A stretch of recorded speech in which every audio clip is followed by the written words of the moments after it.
Hi friends, welcome to Level Up, your Founders Hall Guide to Thriving at UAT. I'm Karis and today I'm with Lauryn from Financial Aid. Thanks for being here. Thank you for having me. Absolutely. I just wanted to kind of get to know you. I know you work in the Financial Aid department, which can seem like a very scary department or just like a scary thing for a lot of kids to go through. And so I just wanted to get to know you and what you do and how you make the experience less scary or less daunting for students. So yeah, tell me a little bit about how you got to UAT. Like, have you always been in financial aid? How did you get here? Well, thanks for having me. Very excited. I love all things UAT and I love to help students, so glad to be here. How did I get to UAT? UAT actually found me. Really? Yeah, so I was invited to apply and then was brought on as a temp and then they asked me to stay. I love that. So yeah, me too. It was kind of unexpected. I was looking for work, of course, but I didn't expect financial aid. Okay. But it's personal to me because when I was a student, I almost ran out of funding right before I finished my degree. I mean, literally, cards right before. So because I finished in the pandemic, I was blessed enough to finish a few of my classes on an alternative platform that transferred into my degree, only because of COVID. Yeah. So I was able to do that and I was able to finish. And so it's become a passion of mine to educate students on how to responsibly use their financial aid so they don't run out of funding before they finish. I love that. And in all honesty, I feel like that brings so much more passion to what you do because it's not, I'm here for my job that I have to do here because, I mean, it's clear that, and I've seen it with students, you really want to meet them where they're at and help them succeed because it is scary. I mean, I remember when I was 18 filling out the FAFSA for the first time, I was like, I don't know what any of this means. I'm looking at my financial aid package and I'm like, I don't understand. And so I think it's really special that UAT as a whole, especially in the financial aid department, you guys really meet students where they're at. You walk them through every detail and every step of the way so that it's not so daunting, whether they are coming right out of high school or if they were in the military for a while and then they came back, or maybe they're returning to school. So I just think that's really special. Yeah, I love that. Yeah, awesome. Thank you. What do you love about working in financial aid? Like, is it like from the day to day? Is it talking with students? Is it figuring out all those tough problems and finding the solutions? Like, what do you love from the day to day? All of it. Yes, I love to clarify students' inquiries, answer their questions, kind of ease a little bit of that anxiety.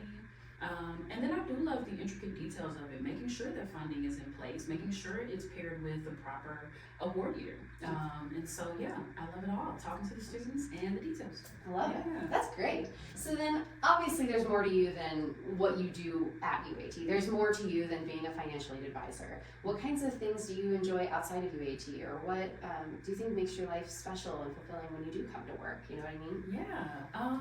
Well, me, in full transparency, I'm a laid back kind of girl. Love it. Love to go to church, love to, sing, praise and worship, things like that. Yeah. But I love to hang with family, very family oriented. My family and I are very close. I've got little nephews. They were here for tech camp. It was so fun. I saw them last year. Yes, they had so much fun. Okay. So, love to hang with them. We go swimming a lot. We have parties. I hang with my friends quite a bit too. I'm very blessed to have lifelong friends. I mean, 20, 25-year friendships. Oh, so, that's so cool. I know. I'm very blessed to have had that experience. Yeah. So, I'm a very easygoing girl. Like to listen to music, and I love to read. Love to read too. Yeah. I love a good audiobook, but the thing about me is, I like audiobooks, but I like to read the actual book too while I'm listening. Yep. I feel like I'm pretty 50-50 on that. When I'm driving, it's audiobooks all day. And I'm one of those crazy people, I listen to it at like 2.2. Yeah, that's amazing. I'm really, really fast. And for me, I think it's almost like you end up so in the zone while you're driving, you're listening, but then you're like really paying attention to the road. And I guess in some way it keeps me from getting distracted almost. But then when I'm at home and I have that physical book, I do, like hearing somebody else speak it while I'm following along. Yeah. It helps me visualize because the words kind of come to life.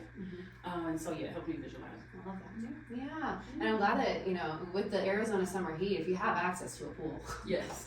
My golly, we moved into our new house about a year and a half ago and there's no pool. And we are like, what kind of decision did we make moving into this neighborhood without a pool? So that's so special. Love that. But yeah, I love that you're such a family-oriented person. I didn't know that about you, I guess, just from our brief conversation. So that's really special. I love it. Thanks for letting me share that. It's really how I get through. I love that. Yeah. That's beautiful. Going back to what you talked about, how you love helping students understand and be able to walk through things and make sure they feel confident in their financially. What are some things, whether it's common roadblocks or things that you feel like can help students before they hit the bumps in the road? What kinds of things do you feel like students can do, whether they're getting ready for their first year or they're getting ready for repackaging this year? What are things you feel like they can do to set themselves up for success? If that makes sense. No, it's a great question. First thing they can do is relax. Take some deep breaths. Yes, because you can't break it. Yeah. You can't break it. There's nothing, and I just want to look directly at the students, because there's no way that you can mess it up if, as long as you are asking questions and giving help. Yeah. That's what we're here for. We're here to be their partners and to make sure that they understand. The biggest thing that I would like for students to know is that it's one step at a time. Mm-hmm. A lot of times we can't figure out the full financial aid plan without the FAFSA. Mm-hmm. So we can't, it would be great to discuss it all. Yeah. But the FAFSA helps us determine financial aid eligibility given to students by the Department of Education. Right. That's the first place that we start. Another way to help ease it is to just, I guess, more of the same. Don't try to figure it out all at once. Ask for help. Ask for help, Yeah. because here with UAT, like, we're all about the success of the student. So if something takes a little longer, we work with that. Mm-hmm. We're not like strict, hardcore. No. If you're supposed to start school on Monday and things aren't coming through until Wednesday, that's okay. Let's focus on school, and when Wednesday comes, we'll focus on that next step. So yeah, I think a lot of times, like many of us, students are afraid of the unknown, which is okay. I get that. It's a big step going from being a high school graduate to now going to college. You go from being at the top of the food chain to right back down to the bottom. So I get that, but it's really not that hard. Yeah. Hard in terms of us helping you figure it out. Mm-hmm.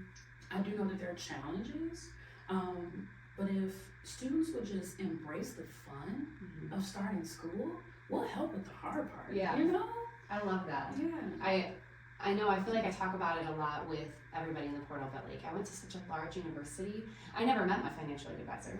I hear a lot of people say that. I never met my student advisor until the day of graduation, when she was like, and you are, and then she didn't even say my name right at graduation. I was like, this is so weird. But as a whole, like it makes it a more approachable experience because students don't have to feel alone. And I think that is so special. Like, I wish I had that when I was 18, 19 years old. Yeah. And I got married in the middle of college. Did you? Which, yep, end of sophomore year, I was 19 years old. Wow. And I was like, well, financial aid changes a lot. It does. When you go from being a dependent with parent support to now, my husband and I both work full-time jobs and we're trying to go to school. How does our financial aid change? Yeah. And so what I would have given to have the support and also just the people who were willing to meet us where we're at. Obviously, we figured it out, but Yes. but I think that it doesn't have to be as stressful as some people might think it would need to be because they do have that support. Yeah. So, And I mean, I do get it because it's a big financial responsibility, especially attending UAT as a whole, and then in addition to moving to the dorms, there are a lot of moving parts, so I get it.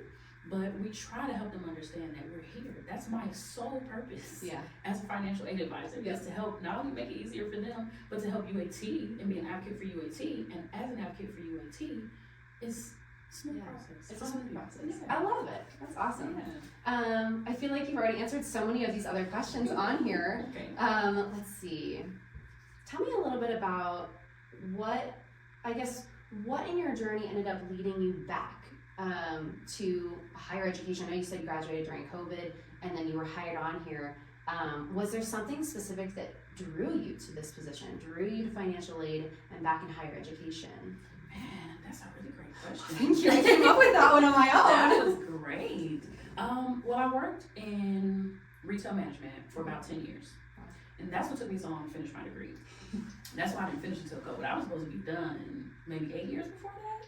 Oh my And gosh. that's another reason why I'm so empathetic to students. Like, it's fine. Yeah. There's nothing that you can do wrong. Yeah. You know? We're here to help you that way. You know? We're really here to help you. So, I would say it was just I guess what brought me back to, so go back to the retail management. I was in retail management for 10 years. That's what took me so long to finish. Yeah. Because we were busy, working crazy hours, and I would dibble dabble with the degree, but start and stop. Yep. Finally re-enrolled, finally finished it up, and when it came to actually accepting the offer for UAT, it was my passion for the hands-on Like you mentioned, like going to higher or larger schools, if you will, then there's not as much hands-on. It's more of they're behind a computer, they're inputting details, but with UAT, it's the personal experience that the student can come and see me, that we can meet together, that my population, if you ask me about a student, I can probably tell you what's going on right off the top. So yeah, it's being back in higher education, making sure that people have the funding they need. I like to tackle the scary things, and it's probably one of the most scariest components. It is. So yeah, that's really special. And I think just from what I know about you, you are just such an empathetic person. I feel like this job is like perfect for you. It's like I'm also a religious person, so it's like yes, UAT reached out to you, but it's also like it was just so perfect for a good reason. Yes. You know what I mean? Yeah. Okay. At the end of every episode, we do a lightning round of just random silly things to get to know you. So first, Lauryn, tell me, what is your favorite candy? Like, what do you always go for? I love something gummy, chewy. So there are butterfly gummies that they sell at the dollar store. Love them. They come in like a little white pack. I think it's Albany's. So good. I've never heard of the butterfly ones, but now I want to go find them. Yes, they got them at the dollar store, Ashley introduced me to chocolate-covered gummy bears, which weird.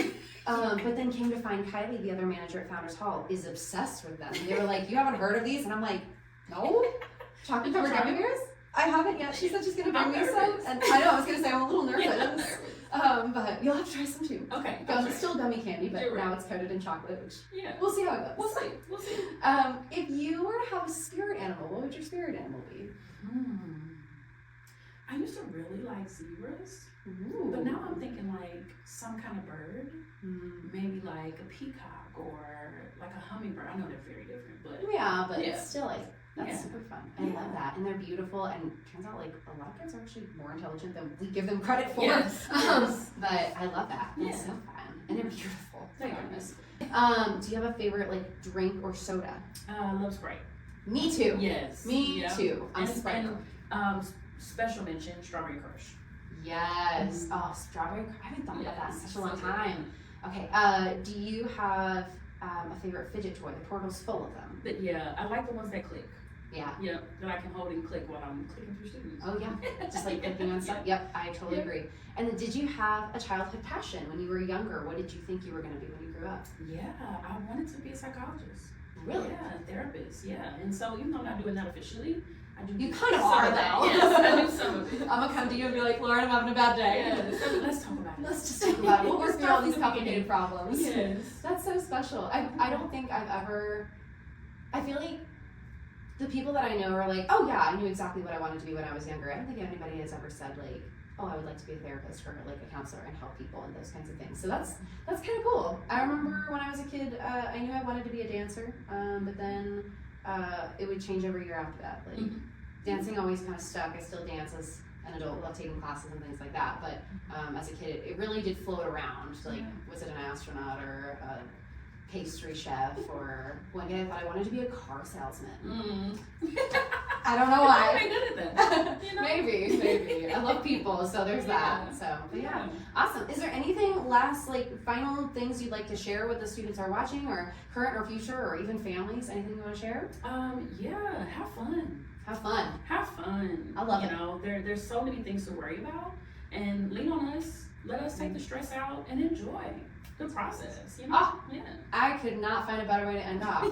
Thank you. You're welcome. All right, my friends. Well, thank you so much for tuning in, and don't forget to keep thriving and keep leveling up. Bye, guys. Bye.